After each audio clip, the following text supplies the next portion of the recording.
And now, tonight's presentation of radio's outstanding theater of thrills, Suspense.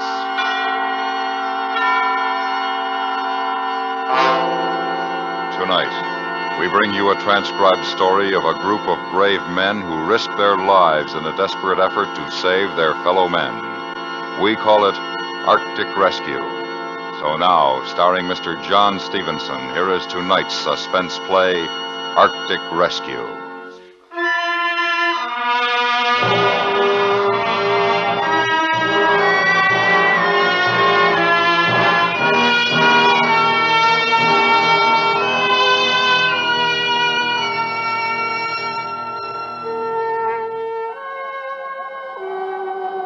Picture this if you can. Christmas night. Miles and miles of endless, empty, broken white ice. An ice floe drifting somewhere in the vicinity of the 73rd parallel, north of the Arctic Circle. Nothing but ice. That is, nearly nothing. If you look carefully through the winter night, you'll see two tiny dark blemishes, the figures of two men. One twisted in an unconscious heap is our skipper, Jonathan Blake. The other figure, Gerald Stewart, first mate. Me. It makes a sorry picture, eh? Civilized men in a primitive wilderness of ice, waiting, helplessly, for death. Aye, a sorry picture.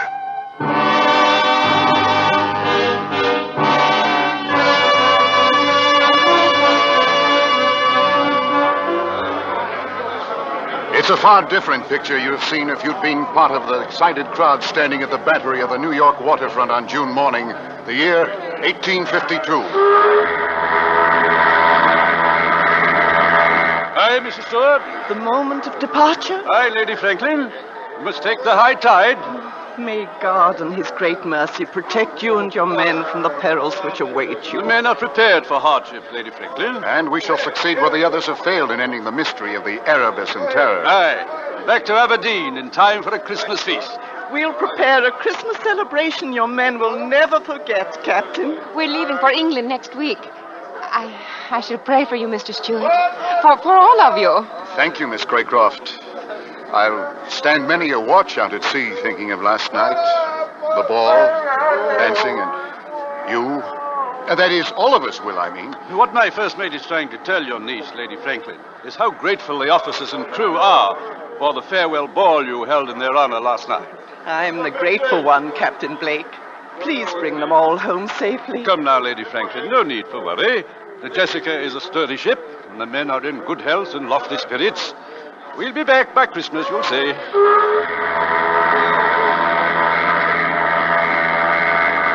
The tide will change. We must be on our way. Then goodbye and good luck, Captain. Goodbye, Lady Franklin. Miss Craycroft. Goodbye, Captain Blake. Goodbye, Mr. Stewart. Godspeed. Thank you. We shall see you in Aberdeen Christmas week. Let's get aboard, Mr. Stewart. Yes, sir. Goodbye, Lady Franklin. Starkey, Yes, sir. drop the gangway. Yes, sir. All hands at their mooring stations, Mr. Stewart. Yes, sir. And pass the orders to cast off. Aye, sir. All hands, prepare to cast off. All hands prepare to cast off. Let go, 1 and 2. Let go, 1 and 2. Let go, 3 and 4. Let go, 3 and 4. Ship's underway, sir. Aye. Well, Mr. Stewart, fill your eyes with the sight of New York. It's the last of it you'll be seeing for some time to come. Aye, a good long time. I am, sir. As the Jessica moved slowly to the outer harbor, I watched a tiny, delicate white dot in the crowd at the wharf. She stood there beside Lady Franklin, waving. and I watched until the morning fog erased the sight of the New York waterfront.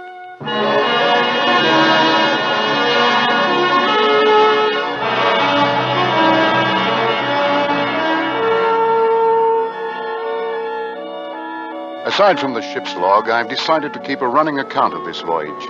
This account will be transferred to a watertight jar and thrown to the currents, should any sudden disaster occur. The first 3 weeks of navigation north were merely a matter of settling down to ship's routine. On June 30th, after officers' mess, we sighted Point Farewell on the Greenland coast. The time had come for the captain to read a letter of instructions given to him by Lady Franklin. Captain Blake, I am sure you will do all that any man can in discovering the fate of my husband, Sir John Franklin, and his 2 ships, the Erebus and Terror. But my only fear is that you might sacrifice your lives in the unknown regions of the Arctic. Therefore, let me state that above all else, the preservation of the lives of you and your heroic companions is more important to me than the purpose of your journey. May God in his great mercy preserve you all from harm amidst the perils which await, and restore you to us safely and in health, as well as honor. Your sincere and attached friend, Jane Franklin. These are the only written instructions I have, gentlemen. Now then, Mr. Stewart, the map, please. Yes, sir. There it is, gentlemen. The most recent Admiralty map of the Arctic regions that we are approaching. Map? Well, it's almost completely blank. Aye, Mr. Halliday. Thousands of miles of uncharted wilderness. And somewhere in that frozen tundra, Sir John Franklin and his men vanished. Aye. And our search will begin tomorrow when we drop anchor in Gold Harbor. We'll pick up our ice pilot, Mr. Patrick Hansen's, from additional supplies, and then make for the Arctic Circle. Arctic Circle sounds like the edge of the world, eh, Stuart? Yes, a little frightening, too. You? Frightened? Mr. Halliday, if I were you, I would respect Mr. Stewart's fear of what lies before us. Captain, I was just thinking, if Franklin was looking for the Northwest Passage, he'd probably make an approach through here, through Lancaster Sound. Aye. Then he must have passed Ponds Bay here. And according to our information, there are Eskimos at Ponds Bay. They might have seen his ships enter Lancaster Sound. If they did, then we'll have something to go by. I hope Mr. Hansen understands the Eskimo dialects. They can tell us much. I don't see how we can cover all this territory and get back by Christmas, Captain. We have no choice, Mr. Stewart. If we get caught beyond the Arctic Circle after the summer months, we may never get back. Never? Aye. In the winter, the seas are covered with great ice floes, and once a ship is frozen in those latitudes, it will stay there until the summer thaw. And you can't imagine the horrors we'd endure in an Arctic winter, Mr. Halliday. I suppose not. Franklin and his men were probably frozen in for the winter, And they were never heard from again? Exactly. Well, that would give you a brief idea of what we're in for, gentlemen. We'll know more after Mr. Hansen comes aboard. Any questions? I have nothing but questions, Captain. I wish I had the answers, Stewart.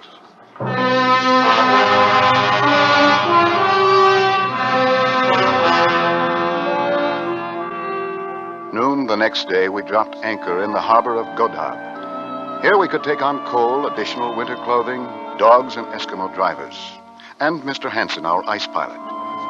Godhaab was nothing more than a few huts of the Baffin Bay Trading Company. And as we prepared to go ashore, a longboat suddenly appeared alongside. Captain Blake. Aye? I'm Patrick Hansen, your ice pilot, sir. We were about to send a boat ashore for you, Mr. Hansen. No time for that, Captain. But we planned on picking up supplies and dogs. I brought them. They're in the boat. Well, what's the rush, Mr. Hansen? This is Gerald Stewart, my first mate. You never been to the Arctic before, Mr. Stewart. No. You'll take my word for it. We better get up there while we got the summer weather, you bet. All right, so we run into a little summer ice. The Jessica's prepared for it. Yeah. She looks like good, strong ship. We never seen an iron ship up here before. And steam engine, too. Well, that's not all the Jessica has.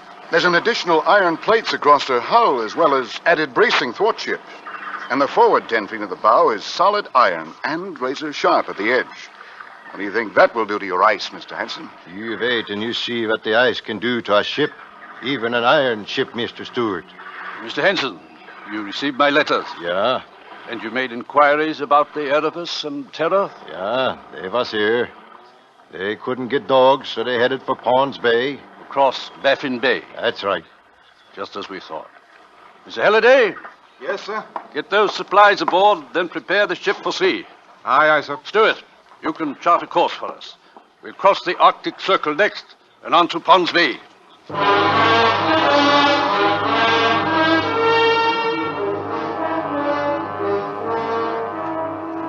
We set a north by northwest course, leaving the last outpost of civilization behind us, and crossed the Great Baffin Bay. On July 4th, we crossed the Arctic Circle without ceremony. Then we had ice freezing on deck and in the rigging. A day later, we saw our first floating iceberg. For this time of the year, we should not have seen either one.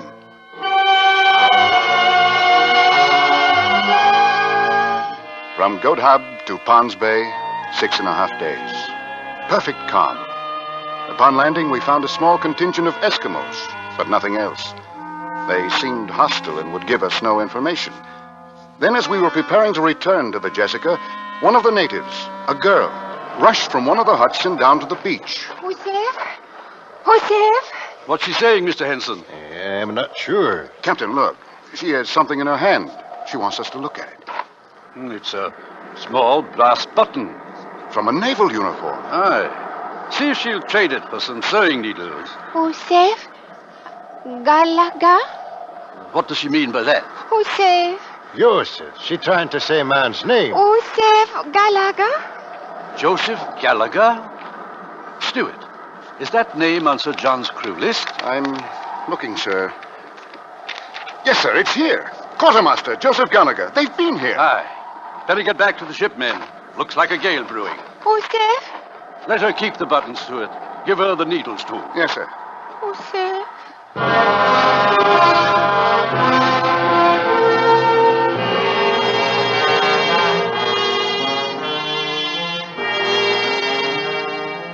After leaving Pond's Bay, 2 months passed without incident. Then we entered Lancaster Sound and approached the scarcely charted islands along Barrel Strait.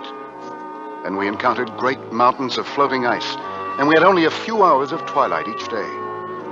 We crossed the 75th parallel and north into Wellington Channel to Bathurst Islands, the last of the charted islands on my maps. Then on September 10th, weather changed. Northwest gales, sleet, and heavy fogs that forced us to a bare crawl.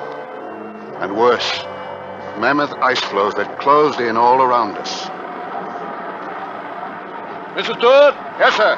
keep an eye on the temperature. I am, sir. Ice, dead ahead. Quartermaster, starboard, 6 degrees. She's been getting smaller all the time. Captain, the temperature's still dropping. 10 above zero. What do you think of this lead, Henson? I think maybe we better back out of here. Back out? Take a look astern, Henson. Back out where? Captain, What is it, Halliday? the rudder won't respond. 6 below, sir. Ice, dead ahead. The lead is getting smaller, Captain. Aye. Aye. Well, the Arctic seems to be closing down on us on all counts. The walls of the lead moved in closer until a man could jump to the ice from either side of the ship. And then the Jessica was cutting through the ice, making her own lead. But slowly, we lost speed.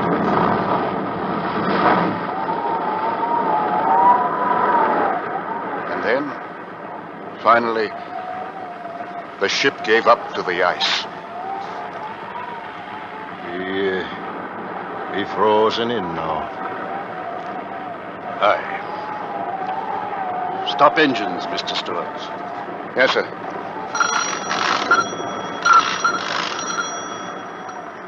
Well, Captain Blake, looks like we can forget about looking for Sir John Franklin and his ships.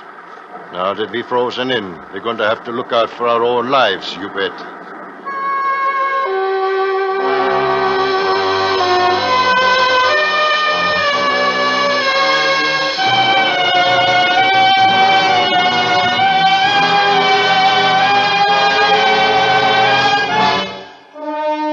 listening to Arctic Rescue, tonight's presentation in radio's outstanding theater of thrills, Suspense.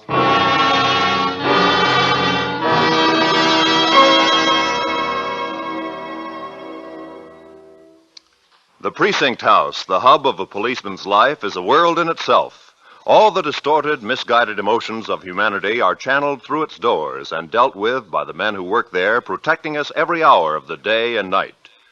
You can get another authentic glimpse of this tense but tireless life Thursday on that brilliantly realistic CBS radio drama, 21st Precinct, heard every Thursday night over most of these same stations. Not only will you hear another exciting, incisive drama of police life, you will win a new knowledge of and respect for the men in precinct houses everywhere on 21st Precinct. And now we bring back to our Hollywood soundstage John Stevenson, starring in tonight's production, Arctic Rescue, a tale well calculated to keep you in suspense.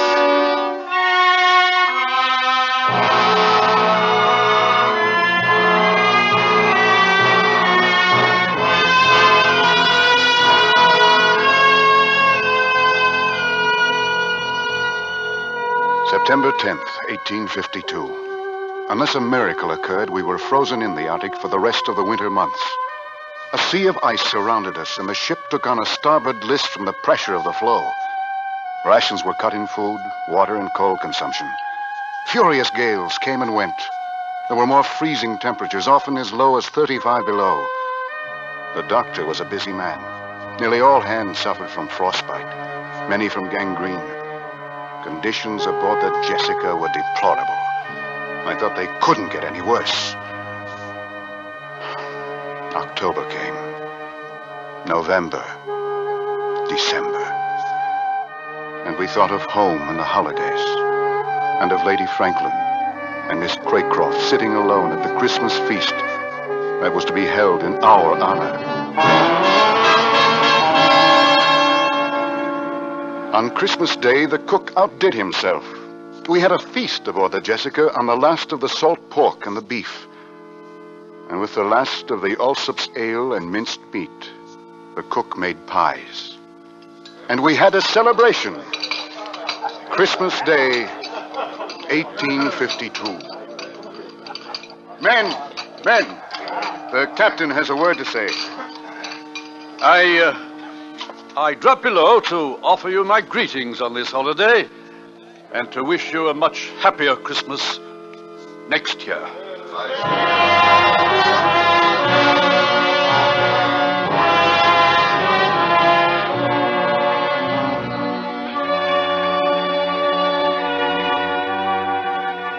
Christmas Eve, 1853. 1 year later. We're still frozen in. Summer came and passed without an appreciable rise in temperature, and the ice failed to break up. Men living on pemmican, occasionally bear meat and seal blubber. No more lime juice. This means scurvy. The year also saw the loss of 11 men. The doctor and the ice pilot Hansen among them. 2 in a chase with a polar bear, 3 from scurvy, and the rest from gangrene. Most of the men have frostbite. Our second Christmas in the Arctic. The floe that holds the ship is drifting south down Peel Sound. We saw the shores of King William Island, and the captain sent 3 men on a sledge to look for food depots or a rock cairn, anything. They returned today. Where did you find it, Halliday? In a cairn. We also found empty pemmican cans and bits of ship's timber. Stuart, listen to this. It was written by Franklin himself. 1851. Latitude 69 degrees, longitude 98 degrees west. HMS Terror sank when ice broke. Erebus still frozen in. Beset since April 12th, 1850. We are deserting the Erebus, attempting overland march to Backsfish River to Hudson Bay. If unheard from, when this found, we must be considered lost. Sir John Franklin, Captain, HMS Erebus. We've found what we came for. Aye. Then they're all dead. Aye. If something doesn't happen pretty soon, we'll be dead too. Makes for a very Merry Christmas, eh, Captain? Captain! I hear it. The ice. It's breaking. Great cracks open in the ice, and then out of the water through the openings, another great mountain of ice would rise.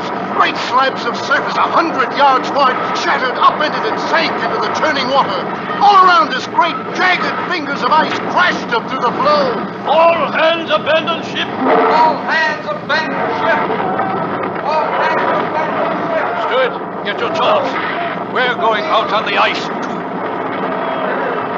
I could feel the ship jarring loose under me, and suddenly the Jessica wrenched sharply, throwing me across the deck. The last sound in my ears was that of the Jessica tearing loose from the ice.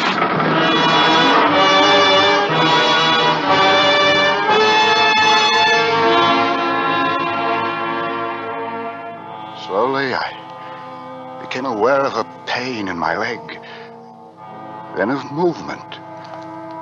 I opened my eyes. The captain was helping me walk. I looked into the winter darkness for the familiar sight of the Jessica. I saw nothing. Nothing but ice. Skipper. Feeling better, lad? What about the ship? Gone down. The rest of the men? I don't know. Gone. The flow separated. Most of them are on the other side. Where are we walking to? Why, I don't know. I don't know. Keep walking. Aye. We'll keep walking. We'll find a Yule-log, Stuart. What's Christmas without a Yule-log in the hearth? Move, Skipper. Move.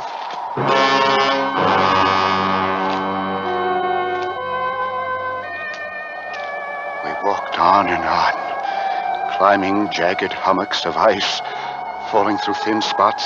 Legs got wet, froze. We beat the ice off, walking in circles through the Arctic night. Endless circles. Very good. We'll rest a bit. Rest. Sleep a bit in the ice. Warm, comforting ice. No, don't sleep. Keep awake, Captain. Sleep, Stuart. The fire in the hearth will keep us warm. And tomorrow, Christmas morning, it'll be there, Stuart, you'll see. What will be there? It'll be there. You'll see. Don't go to sleep, Captain. Don't sleep.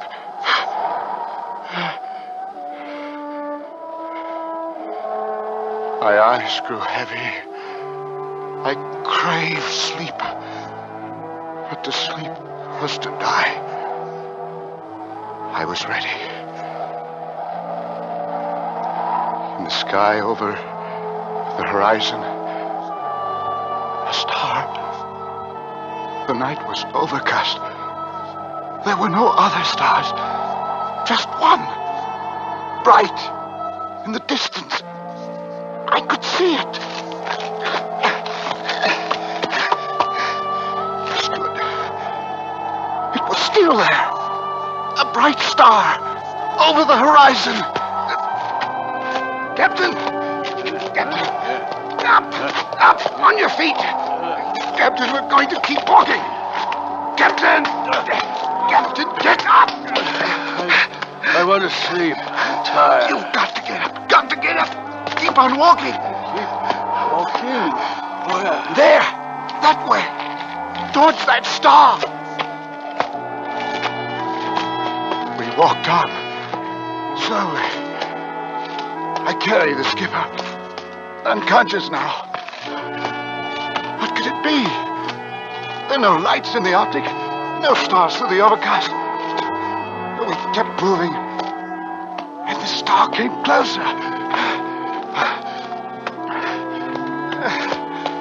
I couldn't believe what suddenly appeared. Through the darkness, directly beneath the star, was the vague outline of a ship. A ship! Wait! Wait! Help! Help me!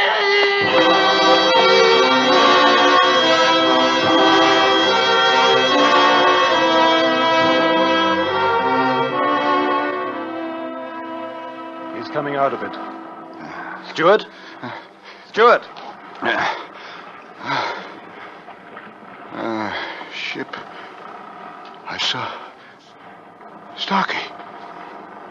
Halliday. In the flesh. I saw a ship. Yes, I know. You're on it. See? Where did it come from? It's not the Jessica. I know. It's the Erebus, one of Franklin's ships. The one they deserted. The Erebus?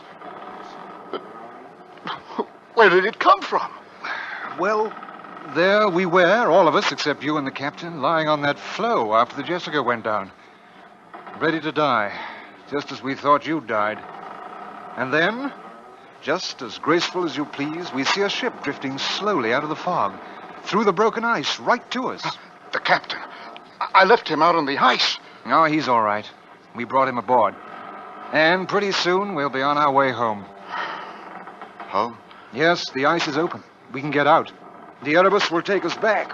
How's that for a Christmas surprise? I follow the star. What? He's sleeping. What was that he said? He followed a star? Oh, he must have seen that lantern we hung on the mainmast. Mistook it for a star. Oh. And saved his life. And the captain. Well, being that it's still Christmas, I guess you could call it a miracle. Hey, Starkey? Aye. Aye, I guess you could have that, sir.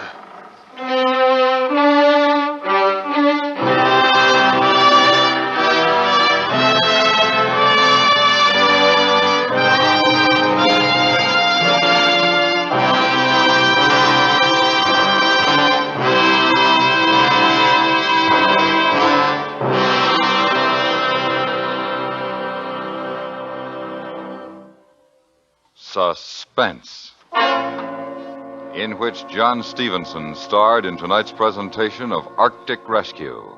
Next week, the story of a man who thought the best way to commit murder was to plan it first. We call it Variations on a Theme. That's next week on Suspense.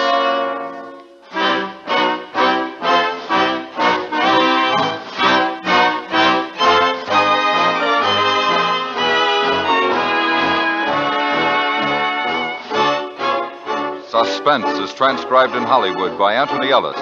Tonight's script was written by Gus Bays. The music was composed by Lucien Morawek and Rene Garrigang and conducted by Wilbur Hatch. Featured in the cast were Herb Butterfield, Norma Barton, Lillian Baeff, Richard Peel, George Walsh, John Dodsworth, and Clayton Post. Stay tuned for 5 minutes of CBS News, to be followed on most of these same stations by The Jack Carson Show.